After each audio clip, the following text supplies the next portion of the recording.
Dios los bendiga, hermanos. Bienvenidos una vez más a la clase de distintivos bautistas. Estamos en el módulo 7 y vamos a ver la lección número 9. Esta lección se trata sobre la separación ética y eclesiástica. Es diferente de la que acabamos de estudiar, la lección 8 de la separación de iglesia y Estado. Este es otro aspecto. Muy bien, vamos a dirigirnos a Dios en oración y vamos a pedir que Él nos bendiga en nuestro estudio hoy. Oremos. Padre bendito y santo, gracias Señor por esta oportunidad que Tú nos das de poder estudiar juntos una vez más.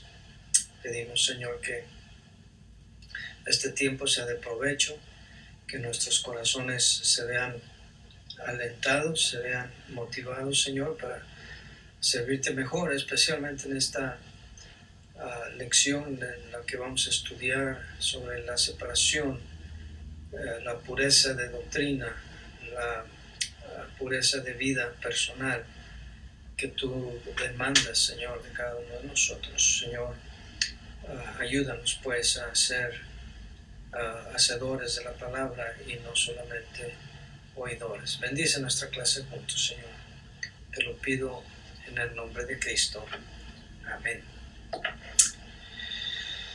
Muy bien, hermanos, vamos a hablar de la separación ética y eclesiástica. ¿Cuáles son los fundamentos para esta separación? Bueno, en primer lugar, hablamos de la singularidad de Dios. Nos dice la palabra de Dios en Deuteronomio 6:4: Oye Israel, Jehová nuestro Dios, Jehová uno es. Y luego también en Juan 14, versículos 1 al 3, dice: No se turbe vuestro corazón, creéis en Dios, creed también en mí. En la casa de mi Padre muchas moradas hay. Si así no fuera, yo os lo hubiera dicho. Voy pues a preparar lugar para vosotros. Y si me fuere y os prepararé lugar, vendré otra vez y os tomaré a mí mismo, para que donde yo estoy, vosotros también estéis. Entonces, aunque Jesús, más bien Dios, el Padre, dice que es uno, en Deuteronomio 6:4, ¿verdad? Él es el único Dios, y en esto se basan los testigos de Jehová, ¿verdad?, para negar la divinidad de Cristo. No obstante, aquí en este pasaje el Señor Jesucristo está tratando de dar confianza, de producir fe en Él también, siendo que eran judíos, hebreos, que conocían sus escrituras. Era lógico que en la mente de ellos surgiera la duda: bueno, si Dios es uno, ¿por qué vamos a creer en este también? Entonces Jesús los tranquiliza diciendo: crees en Dios, cree también en mí. Y lo confirma cuando habla más tarde en los versículos del 8 al 10 con Felipe, cuando Felipe le dijo: Señor, muéstranos al Padre y nos basta. Jesús le dice: tanto tiempo hace que estoy con vosotros y no me has conocido, Felipe. El que me ha visto a mí ha visto al Padre. ¿Cómo pues dices tú, muéstranos al Padre? ¿No crees que yo soy en el Padre y el Padre en mí? Las palabras que yo os hablo, no las hablo por mi propia cuenta, sino que el Padre que mora en mí, Él hace las obras. Entonces, contrario a lo que enseñan los testigos de Jehová, esta singularidad de Dios se pasa en el Nuevo Testamento al Señor Jesucristo, puesto que el Señor Jesucristo es Dios, es el mismo de Jehová del Antiguo Testamento. Entonces, en esto se basa la separación. Primero mantengan eso en mente: Dios es uno. Y los atributos de Dios reflejan esa singularidad. O sea, nadie más tiene estos atributos como Dios. Y Dios, uno de los atributos principales resaltados a través de toda la Biblia, es la santidad de Dios. Leemos, por ejemplo, en Isaías 57:15: porque así dijo el alto y sublime, el que habita la eternidad y cuyo nombre es el Santo. Es muy interesante cómo a través especialmente del Antiguo Testamento Dios se presenta no como el Eterno, no como el Todopoderoso, aunque se hace mención de todo eso, sino que se identifica como parte de su nombre, parte de su esencia, el ser santos. Sigo leyendo. Yo habito en la altura y la santidad y con el quebrantado y humilde de espíritu, para hacer vivir el espíritu de los humildes y para vivificar el corazón de los quebrantados. Luego en Salmo 99, 1 al 3 dice: Jehová reina, temblarán los pueblos. Él está sentado sobre los querubines, se conmoverá la tierra. Jehová en Sión es grande y exaltado sobre todos los pueblos. Alaben tu nombre grande y temible. Él es santo. Y luego en 1 Pedro 1, 15 y 16, sino como aquel que os llamó es santo, sed también vosotros santos en toda vuestra manera de vivir, porque escrito está: sed santos porque yo soy santo. Entonces, la base de la separación, y santo quiere decir separado, la base de la doctrina de la separación es que en su singularidad Dios es santo y somos exhortados a ser santos como Él es santo. Obvio es que nosotros no alcanzaremos jamás la santidad que tiene Dios, esa perfección de estar completamente apartado del pecado. Sin embargo, esa es la encomienda, esa es la exhortación. Además, Dios es celoso. Dice en los 10 mandamientos, en Éxodo 25, en cuanto a las imágenes: no te inclinarás a ellas, ni las honrarás, porque yo soy Jehová tu Dios, fuerte, celoso, que visito la maldad de los padres sobre los hijos hasta la tercera y cuarta generación de los que me aborrecen. Entonces, Dios es santo, Dios es celoso, y eso implica también que Dios quiere lo mismo para su pueblo. Dios demanda que tener un pueblo santo. Dice Efesios 1:4, según nos escogió en Él antes de la fundación del mundo para que fuésemos santos y sin mancha delante de Él.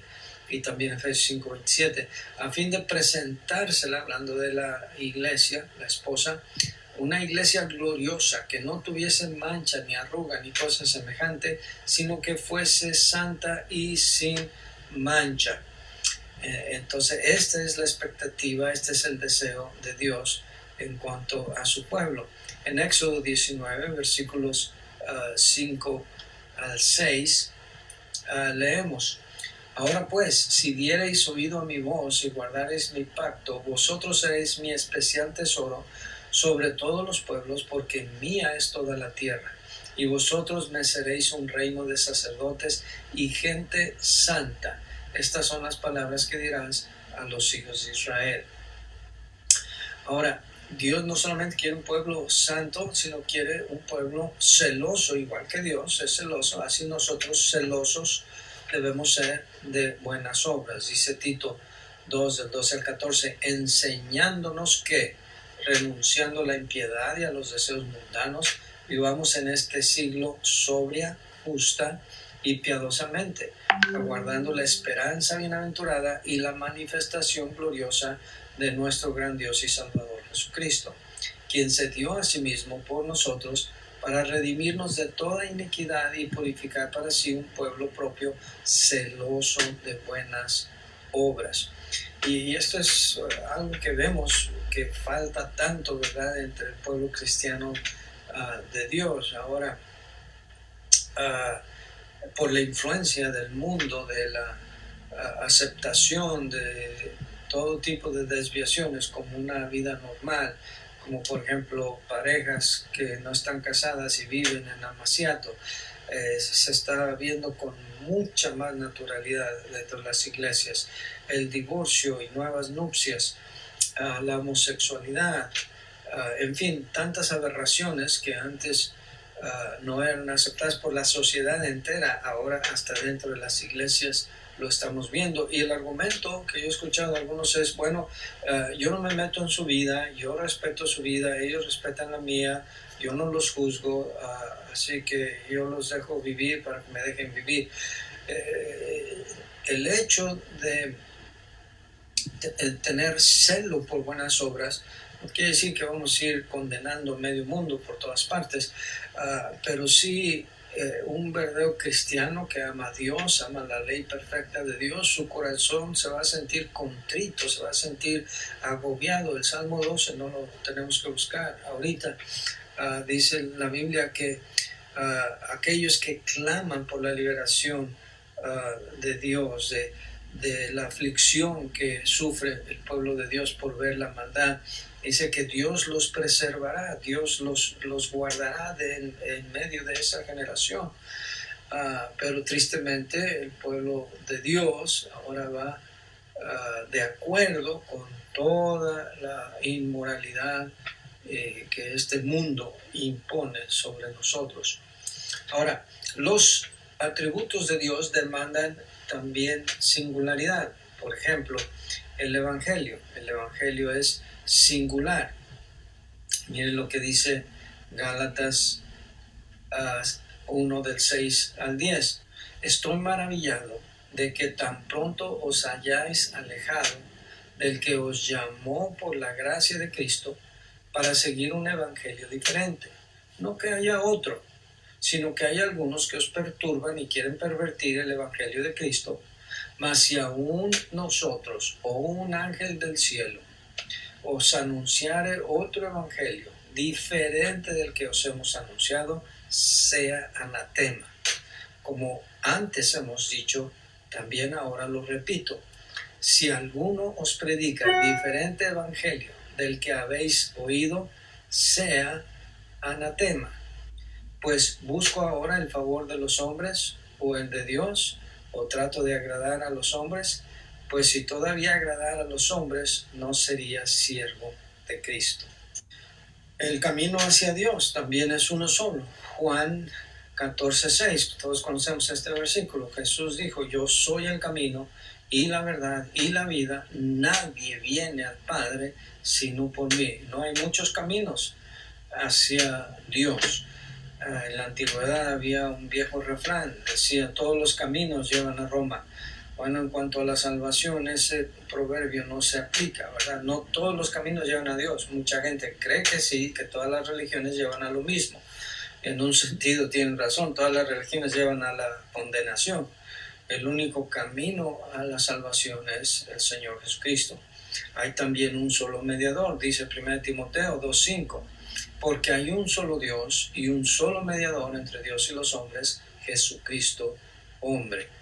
Y también dice Pedro en Hechos 4:12 que en ningún otro hay salvación, porque no hay otro nombre bajo el cielo dado a los hombres en el que podamos ser salvos.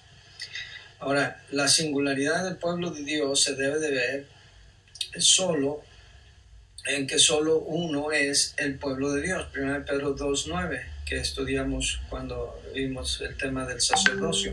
Mas vosotros sois linaje escogido, real sacerdocio, nación santa, pueblo adquirido por Dios, para que anunciéis las virtudes de aquel que os llamó de las tinieblas a su luz admirable. Y ese pueblo es un pueblo que debe estar apartado para Dios, como ya leímos un poquito allá arriba. Dice, quien se dio a sí mismo por nosotros para redimirnos de toda iniquidad y purificar para sí un pueblo propio, celoso de buenas obras. Ahora, vamos a entrar así al tema. Todo esto fue el fundamento en que se basa la separación. Primero vamos a hablar del significado de separación eclesiástica. En el aspecto negativo, o sea, ¿qué no significa la separación eclesiástica? Y hay que establecer eso porque cuando hablamos de no mezclarnos aún en esfuerzos evangelísticos con otras iglesias y otras denominaciones, la acusación inmediata es, es que ustedes se sienten muy perfectos, ustedes creen que son los únicos. No, La separación eclesiástica no significa que somos los únicos que se van a salvar, ni que somos los más perfectos. Número 2, tampoco significa que no podemos tener ninguna relación de tipo personal con otros que no tienen la misma doctrina. Podemos tener amigos en otras iglesias, otras denominaciones y aún gente que no sea cristiana. La Biblia no lo prohíbe. Pero como iglesia sí no podemos tener una relación eclesiástica de compañerismo con aquellos que no predican la verdad, que predican otro evangelio.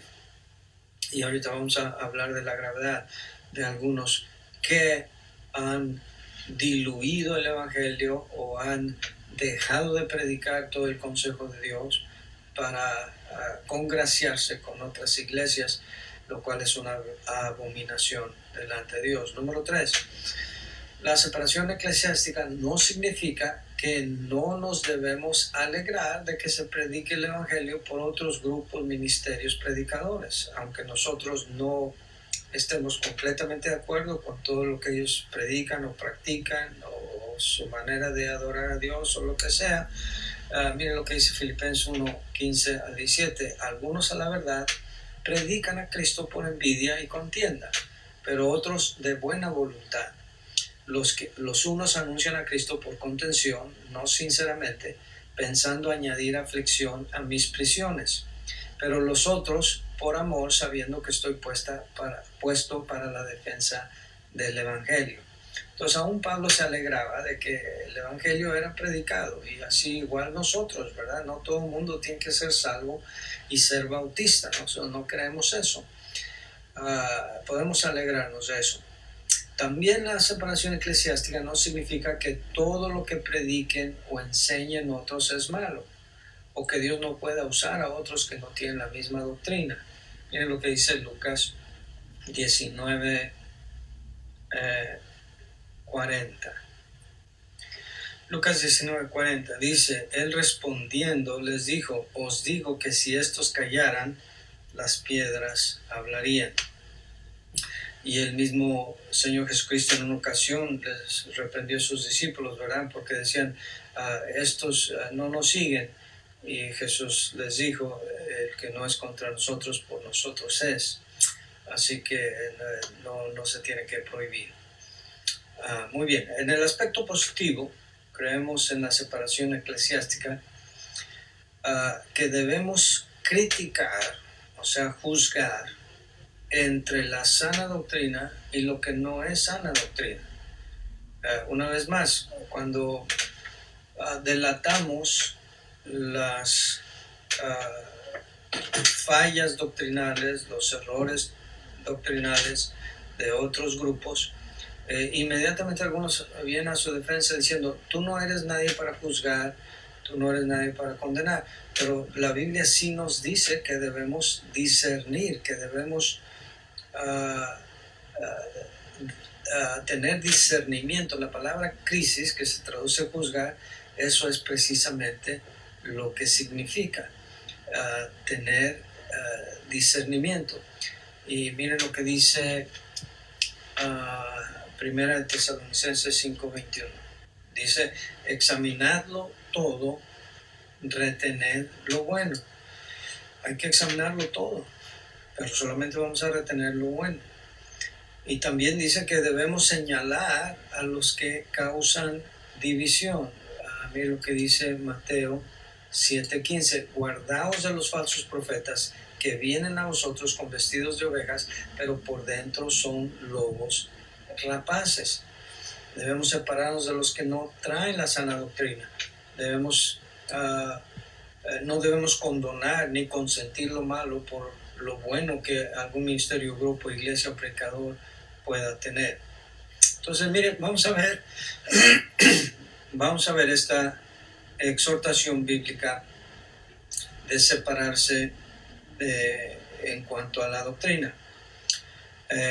Hay una advertencia acerca de tener compañerismo con los que no tienen esta doctrina. Dice 1 Corintios 15:33: no erréis, las malas conversaciones corrompen las buenas costumbres. 1 Corintios 15:33.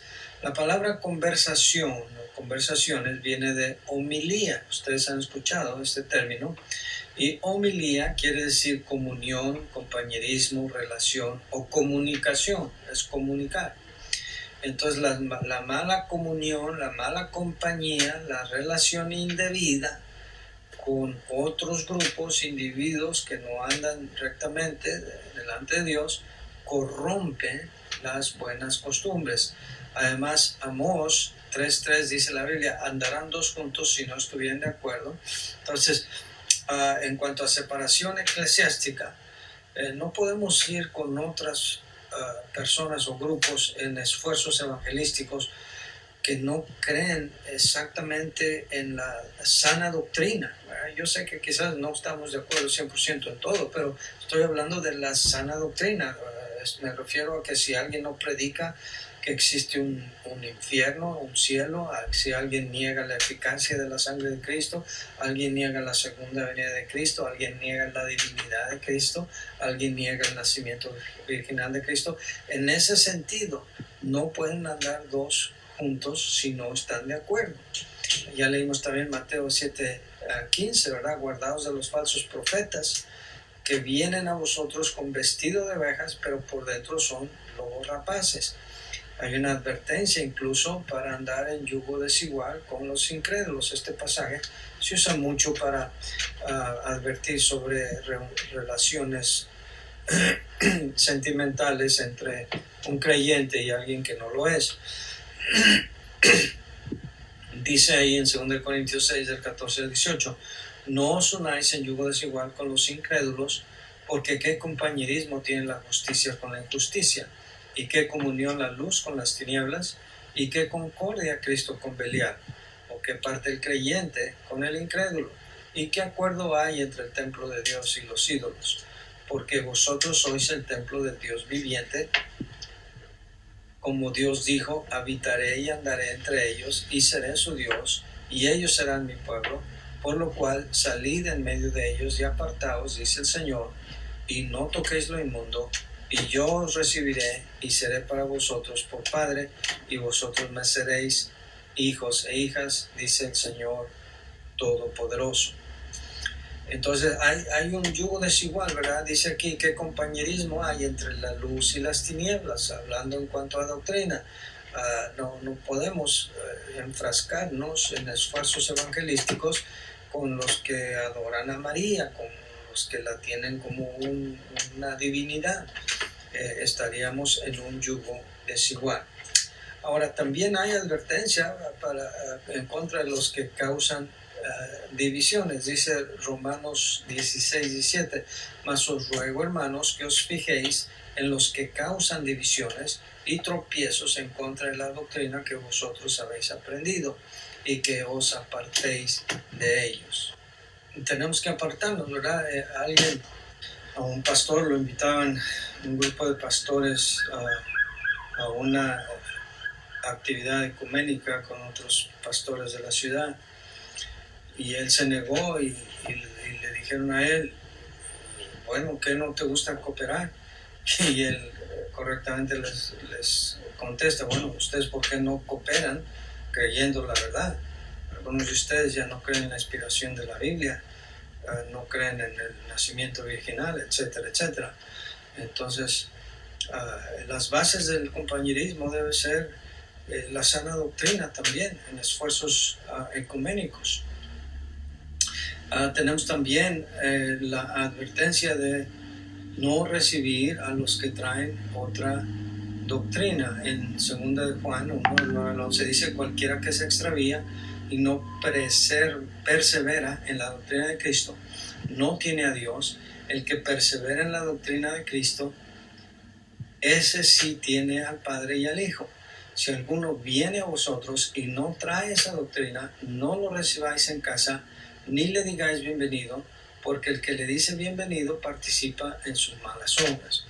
Entonces ha habido muchos esfuerzos, por ejemplo, allá en 1994 me parece, se firmó un tratado entre católicos y evangélicos de que iban a cooperar, de que ya no se iban a atacar, y muchos grandes líderes conocidos firmaron ese documento.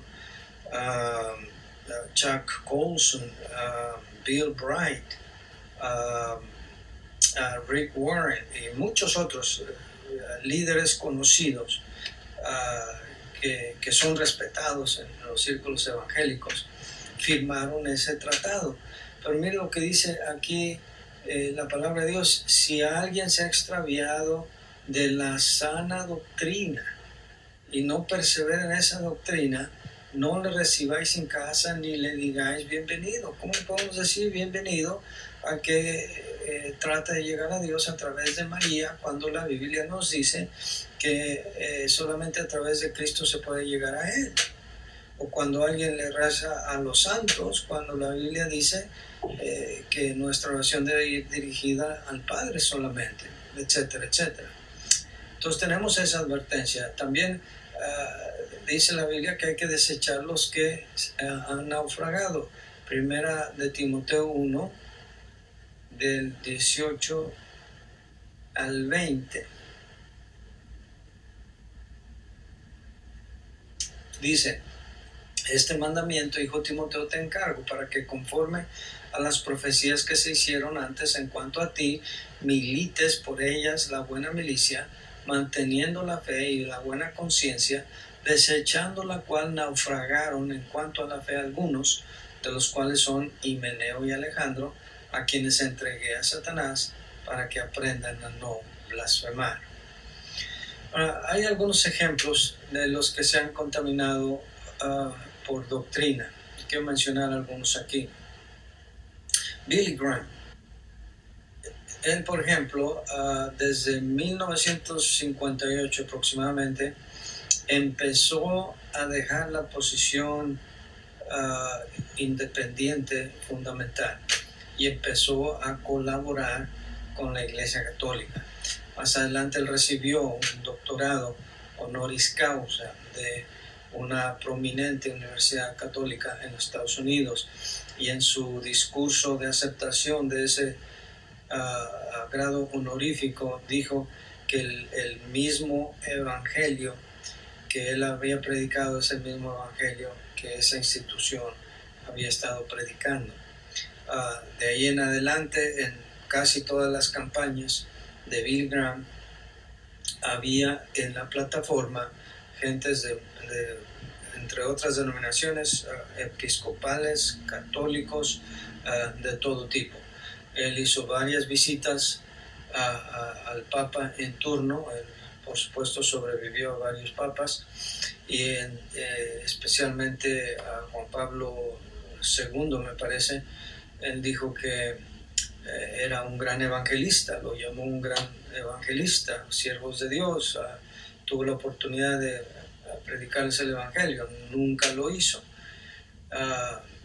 Esa es la trayectoria de Billy Graham. Y en otra clase donde hablamos de la teología contemporánea, entramos en más detalle de ver la desviación y la influencia de Billy Graham. Pero ahí en los recursos va a haber un documento donde se sustancia y se corrobora todo esto que estoy diciendo. Luis Palau es otro ejemplo. Luis Palau es el Billy Graham de América Latina, aunque él es bilingüe y ha predicado en Inglaterra, en inglés y en otras partes. Él sigue la misma política de Billy Graham. Billy Graham, en sus campañas evangelísticas, tiene instruido a los consejeros que van a hablar con las personas que pasan al frente para aceptar a Cristo. Estaban instruidos a no hacer labor proselitista. En otras palabras, no tenían permiso de invitar a los nuevos convertidos a la iglesia donde ellos eran. La responsabilidad de ellos era enviar a esos nuevos creyentes de regreso a la iglesia de donde ellos venían, sea episcopal, católico, adventista, no importaba. No podían hacer obra proselitista. Y Luis Palau tiene la misma tendencia, la misma práctica. Todas las, ahora le llaman cruzadas de Luis Palau, son diseñadas de acuerdo al mismo formato de Billy Graham. También ahí en los recursos hay un artículo de su servidor que se llama Evangelismo Ecuménico, donde presento todos las evidencias de esta tendencia ecuménica de Luis Palau. Vamos a ver este video aquí rápidamente.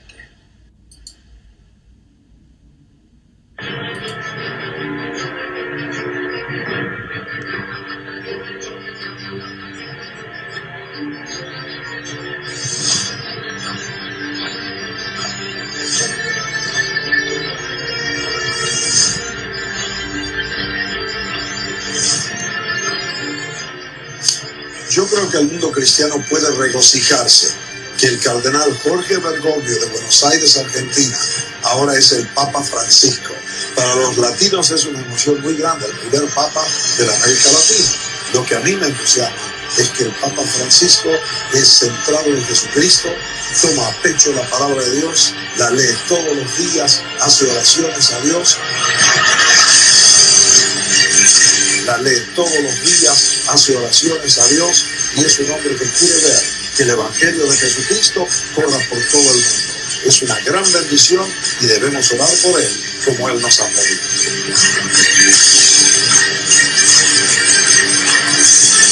Es una gran bendición y debemos orar por él como él nos ha pedido.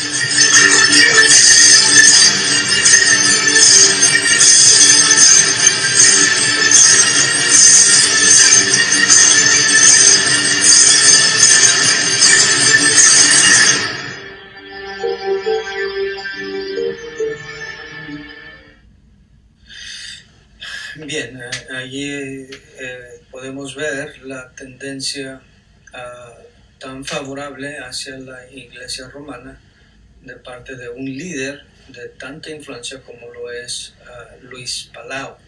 Pero no es el único. Miren aquí en este video de Rick Warren, es otro líder, es pastor de una mega iglesia, y miren lo que él dice respecto a el evangelismo ecuménico, o sea, su asociación con otros grupos religiosos que no creen lo mismo que nosotros creemos. Este video está en inglés, entonces voy a traducir simultáneamente lo que se está expresando allí. ¿Okay? There's thinking today among Christians that we can work with all religions, solving problems like disease, AIDS, poverty, and so on. This is an ecumenical idea, meaning that all religions have a part to play in solving the problems that we see around the world. What gods are these religions submitted to? Pero ¿a qué Dios se someten estas religiones? ¿Al Dios de la Biblia? No. Si uno trabaja con los musulmanes, es Alá. Alá no es el Dios de la Biblia. Si hablamos de hinduismo, estamos hablando de Brahma. Y es otra fuerza divina. Y todas las religiones están tratando de servir a Dios a través de buenas obras. ¿Puede trabajar el cristiano con esas religiones? El ideal político del catolicismo va de acuerdo con la iglesia emergente, con la reforma apostólica, la nueva teología reformada y muchas denominaciones. Ellos creen que debemos imponer el reino de Cristo en el mundo. Rick Warren, por ejemplo, quiere trabajar con todos los religiones del mundo para resolver los problemas. No se puede hacer sin comprometer la fe.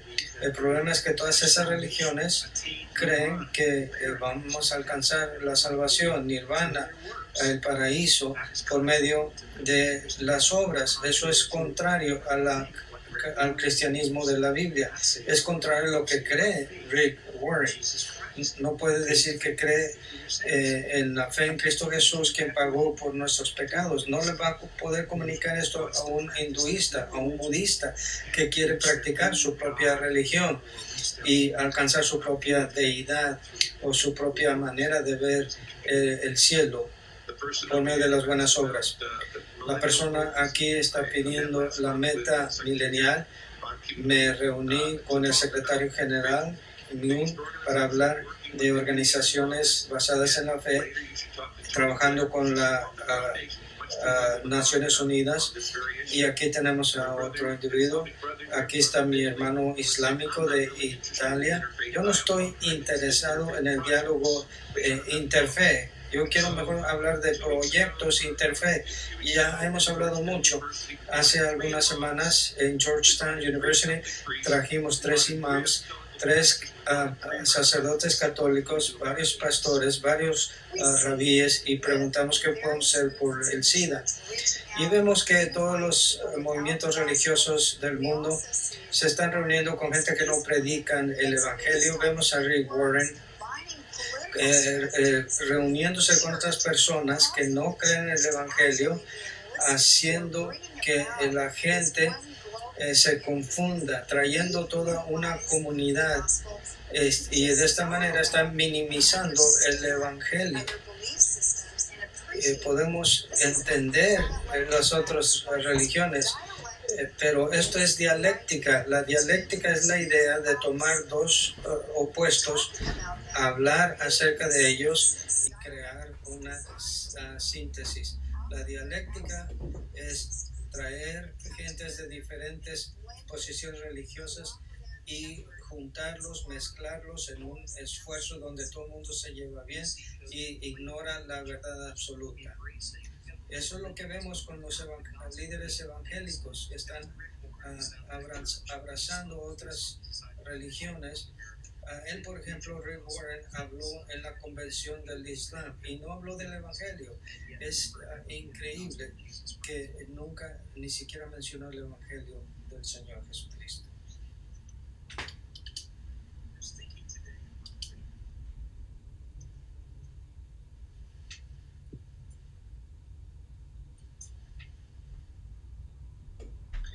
Entonces aquí vemos esta manera de diluir el Evangelio en pro de la cooperación con otras denominaciones, otras iglesias que no creen lo mismo que nosotros creemos.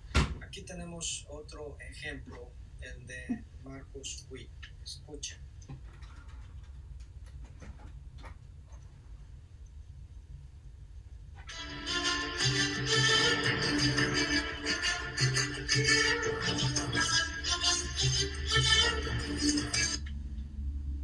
Hola, mi nombre es Marcus Witt.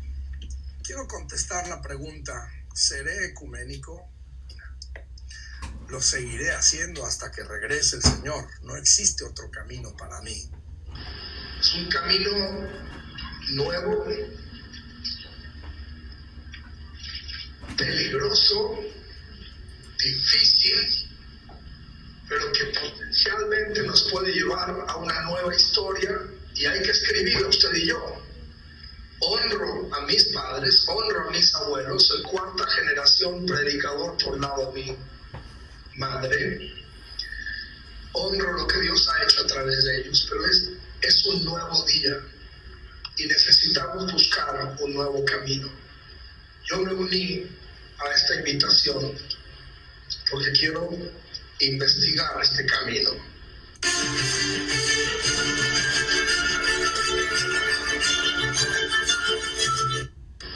Quiero caminar por esta vereda diferente porque ya conozco la otra. Y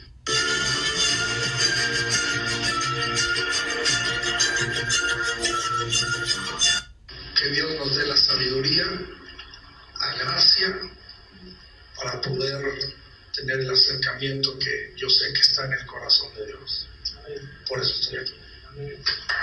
Bueno, la pregunta para Cantalamessa es... Disculpen los errores ortográficos, yo no escribí esto.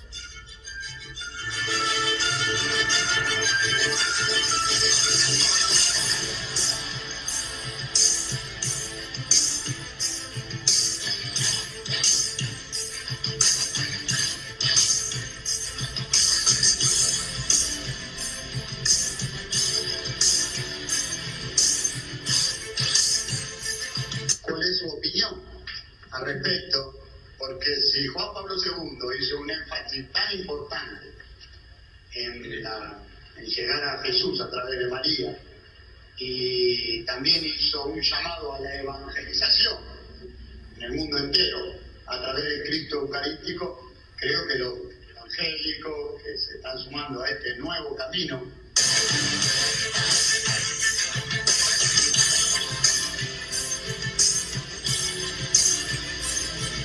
yo nunca supe que había un nuevo camino, pero bueno, como dice Marco Witt, entonces...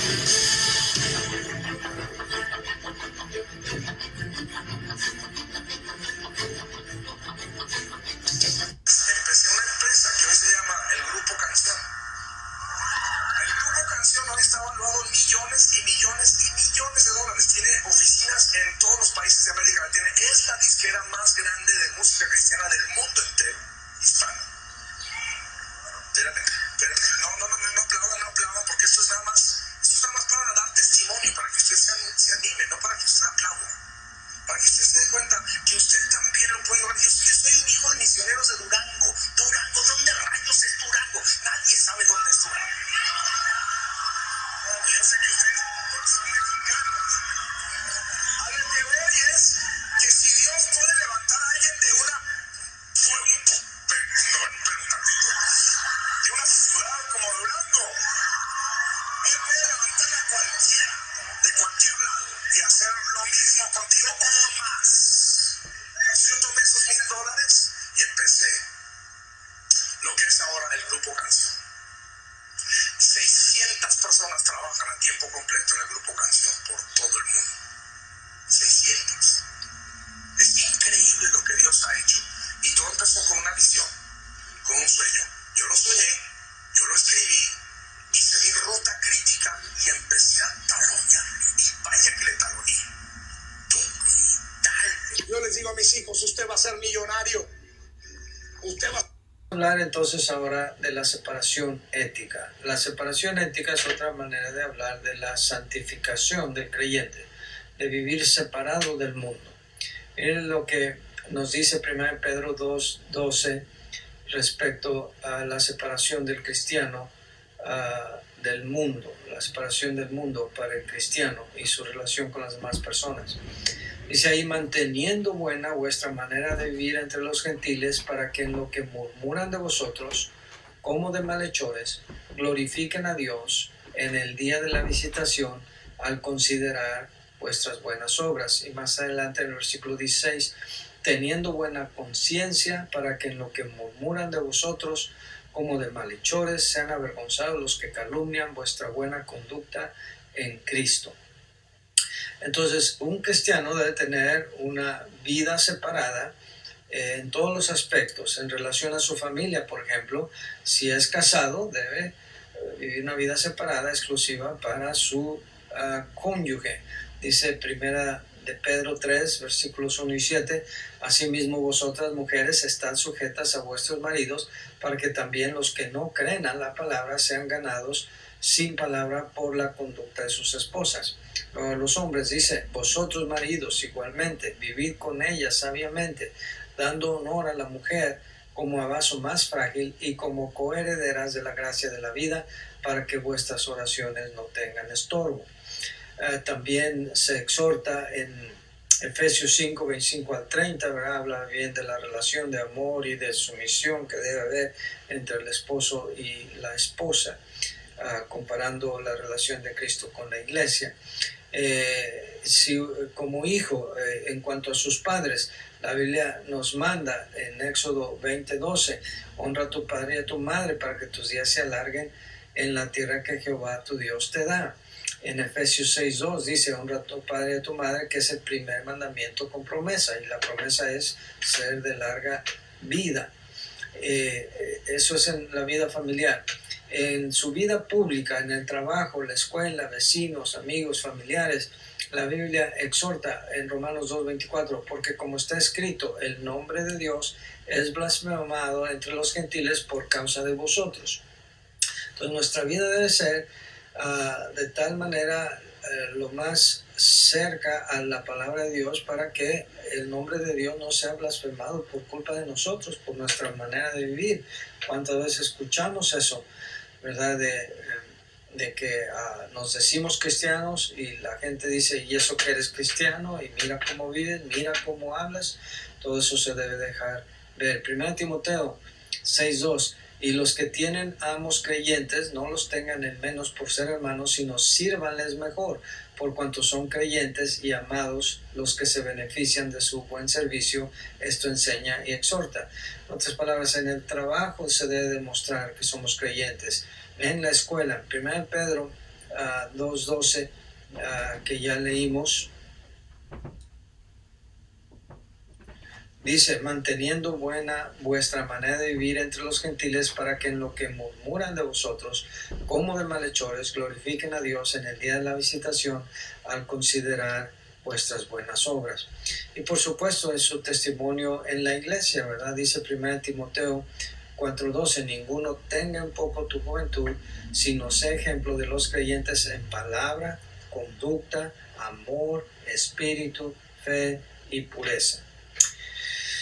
Ahora, el cristiano debe ser separado del mundo en cuanto a su vida privada. Ya hablamos de la vida pública, pero en cuanto a su vida privada, en cuanto al cuidado de su cuerpo, dice 1 Corintios 6:12, todas las cosas me son lícitas, mas no todas convienen.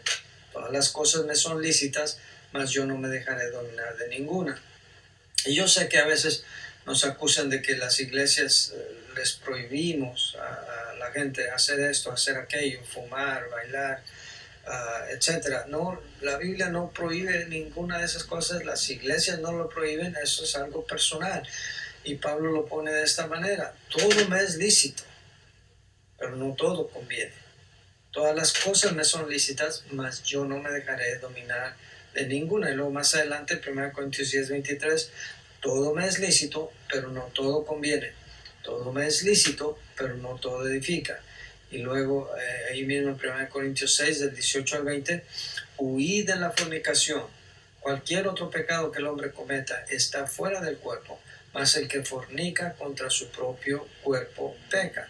¿O ignoráis que vuestro cuerpo es templo del Espíritu Santo, el cual está en vosotros, el cual tenéis de Dios, y que no sois vuestros, porque habéis sido comprados por precio? Glorificad pues a Dios en vuestro cuerpo y en vuestro espíritu, los cuales son de Dios. Pues tenemos esa responsabilidad de cuidar nuestra vida privada, cuidar lo que vemos, cuidar lo que escuchamos, cuidar los lugares a donde uno entra en el internet, las películas que uno mira, las palabras que uno escucha y que se arraigan ahí en lo profundo de nuestra conciencia y que luego brotan en el momento menos oportuno, cuando está uno airado y enojado y salen esas palabras. Dice, se me salió. Pues sí, se te salió porque la traías adentro, de lo contrario no se te hubiera salido. 1 Corintios 11:14 dice, la naturaleza misma nos enseña que al varón le es deshonroso dejarse crecer el cabello. Aquí estamos hablando de la apariencia física. 1 Timoteo 2:9-10 dice, en cuanto a la mujer, en cuanto a su apariencia física, dice asimismo que las mujeres se atavíen de ropa decorosa, con pudor y modestia, no con peinado ostentoso, ni oro, ni perlas, ni vestidos costosos, sino con buenas obras, como corresponde a mujeres que profesan piedad. Entonces, así como el hombre debe traer su cabello corto y la mujer su cabello largo, en el mismo pasaje se mencionan las dos, también dice la Biblia en cuanto a la manera de vestir de la mujer, que es la más propensa a dejar ver su silueta a los hombres, dice que debe ser con modestia y no con vestidos caros, ostentosos, no quiere decir vestir andrajosamente, pero sí quiere decir andar con modestia. Hay mucho que se puede hablar acerca de eso, pero el punto es, hermanos, en nuestra manera de vivir debemos de vivir esa vida separada que nos manda la palabra de Dios. Y hablando de esto de los distintivos bautistas, en esto era lo que los bautistas siempre enfatizaron. De hecho, Lutero, al que ya hemos hecho referencia en su relación con los anabautistas, Lutero condenaba a los anabautistas por su énfasis en la vida santa, vida separada del mundo, a tal grado que él los acusaba de predicar salvación por obras. Decía, no, toda esa exageración es como querer ganarse la salvación por buenas obras, ¿verdad? Es una mala interpretación de Lutero mismo, de lo que predicaban los anabautistas. Pero la Biblia sí dice que el cristiano debe ser separado del mundo también en su vida espiritual. Por ejemplo, en no asociarse con otros cristianos que tienen mal testimonio. Dice, por ejemplo, en 1 Corintios 5:11. Dice, más bien os escribí que no os juntéis con ninguno que, llamándose hermano, fuere fornicario, o avaro, o idólatra, o maldiciente, o borracho, o ladrón, con el tal ni aun comáis. Porque es bien sabido, cuando dos personas se juntan, es casi siempre el débil, el más mundano, el más carnal, va a jalar al que sí quiere servir a Dios, al que está más animado y más consagrado y que está andando más rectamente. Eso lo he visto casi invariablemente. También nos dice la Biblia en cuanto a la asociación con otros que no tienen la misma doctrina. Dice, no erréis, ya vimos este versículo, 1 Corintios 15:33, las malas conversaciones, compañías, la comunión con otras personas, corrompe las buenas costumbres.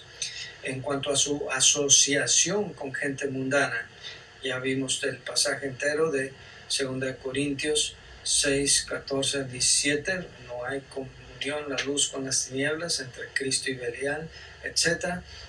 Pero también en 2 Timoteo 2:4 dice, ninguno que milita se enreda en los negocios de la vida a fin de agradar a aquel que lo tomó por soldado. Y en 1 Juan 2:15 también dice, no améis al mundo ni las cosas que están en el mundo. Si alguno ama al mundo, el amor del Padre no está en él. Termino con este versículo, exhortación de Pablo a su hijo Timoteo. Dice, no impongas con ligereza las manos a ninguno, ni participes en pecados ajenos. Y de esta palabra es increíble, de un hombre para otro hombre. Un hombre ya ha entrado en años en su andar con el Señor, a un joven predicador que comienza su ministerio. Consérvate puro. Consérvate puro. En cuanto a doctrina, por supuesto, pero en tu vida personal, en tu andar con el Señor. Gracias, hermanos, una vez más por una nueva lección. Dios les bendiga. Y termina la lección número 9 sobre la separación ética y eclesiástica, distintivo bautista. Dios les bendiga.